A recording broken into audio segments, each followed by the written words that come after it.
नमस्कार दोस्तों। भारत का प्लान सामने आ गया और भारत का प्लान बड़ा क्लियर है कि हमने ये काम करना है पाकिस्तान का इसको इस बार कि पाकिस्तान के हमने 4 टुकड़े करने हैं और एक टुकड़ा जो हमारा है ऊपर की तरफ दिख रहा है आपको, वो हमने ले जाना है।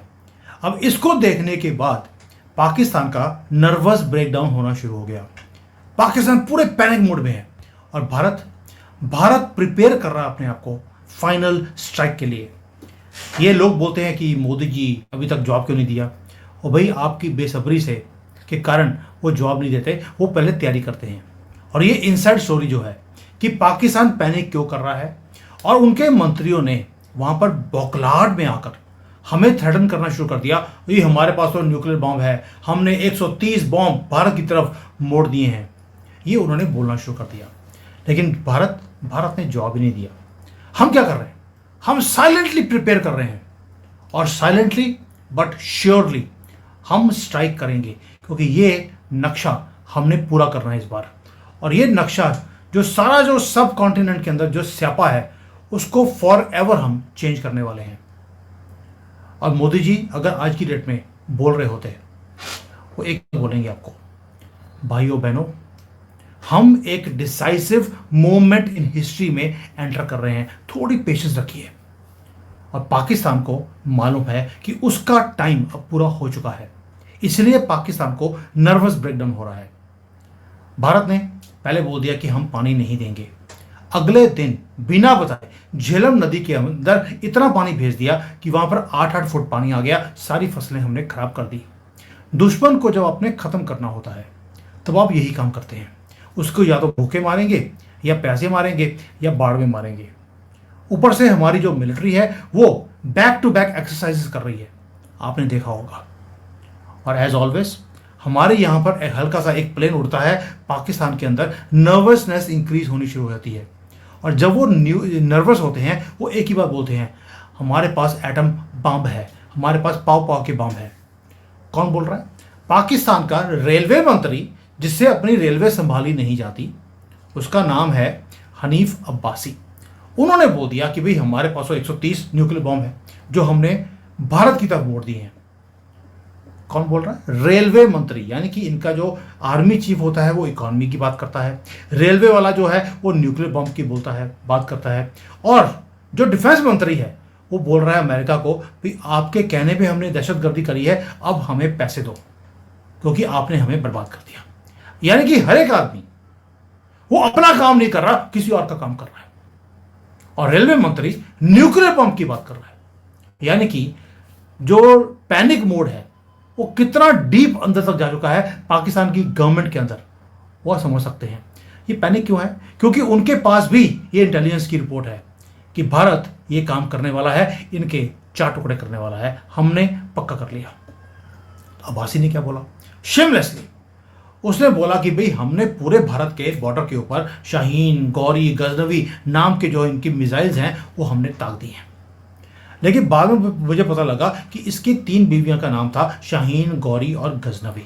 उनको इसने प्राइवेट जेट में बिठाकर इसने यूके और अमेरिका में भेज दिया है। ये तो हालत है इनकी मिसाइल सिस्टम्स की और इनके मंत्रियों की। और उन्होंने ये भी बोल दिया कि अगर भारत ने सोचा भी अटैक करने का तो हम ये सारे के सारी जो हमारी मिसाइल्स हैं हम भारत की तरफ हम मोड़ देंगे। सोचा भी और सोचा नहीं, हमने सोच लिया और हम करेंगे भी। तुम मिसाइल फेंको तो सही, भेजो तो सही। अब दूसरी बात, जो रेलवे मंत्री है उसने वॉरहेड्स की और न्यूक्लियर की बात क्यों करी?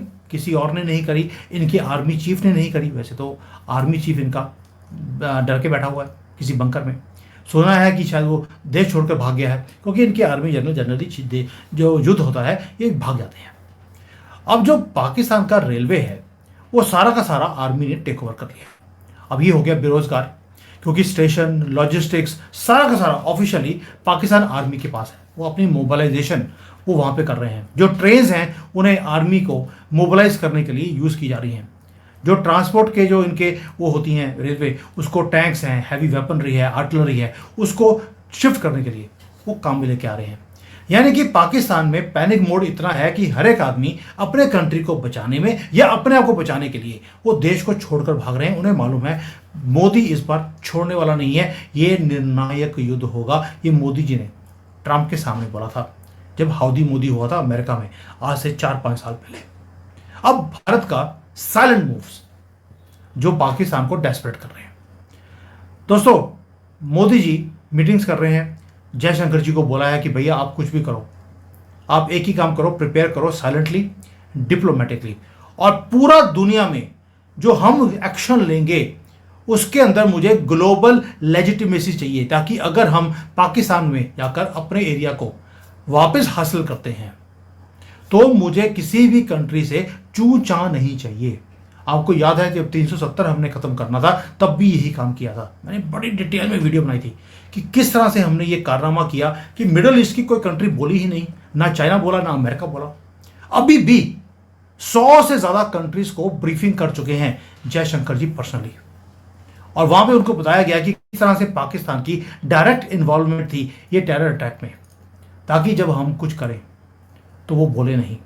और भारत ने हमेशा ये काम किया है। 1971 में भी हमने यही किया था। सर्जिकल स्ट्राइक जब करनी थी तब भी हमने सबको बता दिया था कि अब पाकिस्तान के अंदर हम सर्जिकल स्ट्राइक करने वाले हैं, और डोनाल्ड ट्रंप ने तो डिक्लेयर भी कर दिया था कि भारत कुछ बहुत बड़ा स्टेप लेने वाला है। लेकिन पाकिस्तान बिना बताए काम करता है, पीठ में छुरा खोपता है, इररिस्पॉन्सिबल नेबरर की तरह वो काम करता है, और हम लगे हैं उसकी इमेज को मिट्टी प्रीत में मिलाने के लिए। हम रैशली बिल्कुल भी रिएक्ट नहीं करते जैसे पाकिस्तान करता है। हम दुनिया को पहले एक्सप्लेन करते हैं, उनकी सपोर्ट लेते हैं, और उसके बाद स्ट्राइक इस तरह से करते हैं कि कोई भी पाकिस्तान के लिए खड़ा ही नहीं होता। ये रोता रहता है, डोजियर पे डोजियर क्रिएट करता है, nobody listens to them. Why? क्योंकि उनकी तैयारी नहीं होती, हमारी होती है। दोस्तों, एक और शौक है जो पाकिस्तान को दे रहा है भारत, वो हमने किया इंडस वाटर ट्रीटी को हमने कैंसिल कर दिया। आपने सोचा है कि हमारे 4 युद्ध हो गए, कारगिल, 71, 65, 47, सारे युद्ध हुए। पहली बार है हिस्ट्री में कि हमने ओपनली बोल दिया कि हम ओल्ड रूल्स ऑफ एंगेजमेंट को खत्म कर रहे हैं। अब युद्ध भी हम करेंगे, टाइम भी हम चूज करेंगे, जगह भी हमारी होगी। पाकिस्तान भागा रशिया में, चाइना में कि भाई बाप हमें बचा लीजिए, लेकिन उन्होंने मक्खी की तरह ऐसे बाहर फेंक दिया। Nobody is listening to them.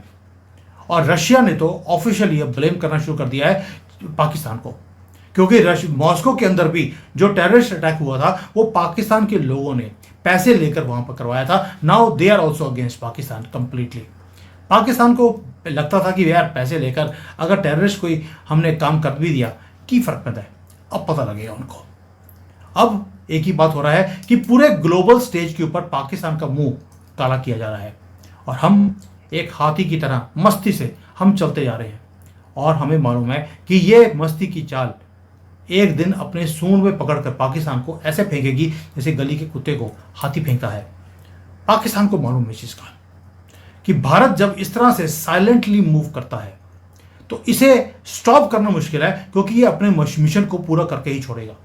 ऊपर से भारत की गवर्नमेंट ने बोल दिया कि आपने भारत की मूवमेंट जो है मिलिट्री की, कोई भी बात आपने नहीं करनी कि हमारी आर्मी क्या कर रही है, एयरफोर्स क्या कर रही है, नेवी क्या कर रही है। बहुत इंफॉर्मेशन हमारे पास है, लेकिन हम कवर ही नहीं कर रहे, क्योंकि we want a silent killing of Pakistan this time. अब कई लोग बोलते हैं कि क्या युद्ध हो।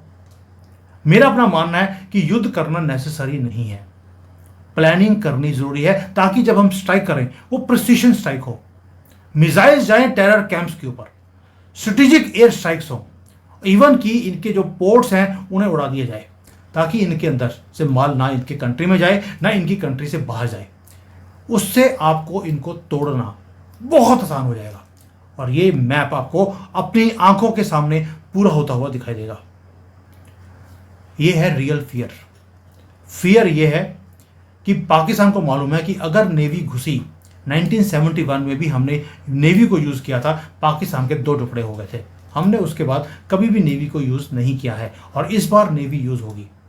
हम रास्ते से भी चले गए, हम एयर स्ट्राइक में भी चले गए, नेवी को यूज नहीं किया। इसलिए पाकिस्तान के जो जनरल हैं, इंक्लूडिंग आसिम मुनीर, उन्होंने अपनी फैमिलीज को ऑलरेडी बाहर भेज दिया है, क्योंकि उन्हें मालूम है कि आगे क्या आने वाला है।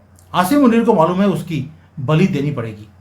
बाजवा ऑलरेडी तैयार है कंट्री का प्रेसिडेंट बनने के लिए, और हमने भी बाजवा को बोल दिया इस बंदे को मारना है, इसको खत्म करना है। He is in your way.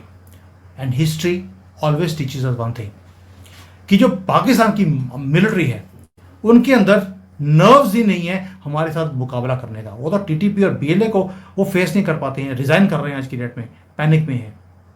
They are panicking, they are overreacting, they are miscalculating again and again. और हमने देखा कि हमारा जो रिस्पॉन्स है हमेशा ही कैलकुलेटिव होता है, डिसाइसिव होता है, डेवास्टेटिंग होता है एंड अनफॉरगेटेबल होता है। इसलिए मैं बोलता हूं आपको, प्लीज बी अलर्ट। ये कोई बॉर्डर के ऊपर कोई छोटी मोटी झड़प की बात नहीं कर रहे हम लोग। हिस्ट्री सिखाती है हमें एक लेसन कि इस बार इस जो सारे एलिमेंट्स हैं उग्रवादियों के और इनको पनपने देने वाले जो पूरे सरबरा बैठे हैं पीछे, इनका वन एंड फॉर ऑल आपको निपटारा करना पड़ेगा। ये जो टेररिज्म को फ्यूल अप करते हैं पिछले 30-40 साल से हमने देखा, इसको खत्म करना पड़ेगा। इसीलिए भारत क्या कर रहा है, साइलेंटली प्रिपेयर कर रहा है। दुनिया भी साइलेंटली वॉच कर रही है कि मोदी जी कर क्या रहे हैं। And this time Modi can not even turn back. वो चाहते हैं कि युद्ध ना हो, लेकिन उन्हें युद्ध करना पड़ेगा, और युद्ध भी ऐसा करना पड़ेगा कि ये टेरर की फैक्ट्री को हमें क्रश करना पड़ेगा रूट लेवल तक। इसलिए मैं बार बार बोलता हूं, please have patience, stay informed, stay patriotic, क्योंकि हिस्ट्री अब दोबारा से लिखी जाएगी हमारे सामने। और हिस्ट्री लिखी जाएगी 2 शब्दों से, रात को 8 बजे भाइयों बहनों, और history will be created after that. Just wait for that moment, give the government time to prepare themselves and then hit. Pakistan panic mode में है, आप क्यों हैं भाई? थैंक यू, जय सिया राम।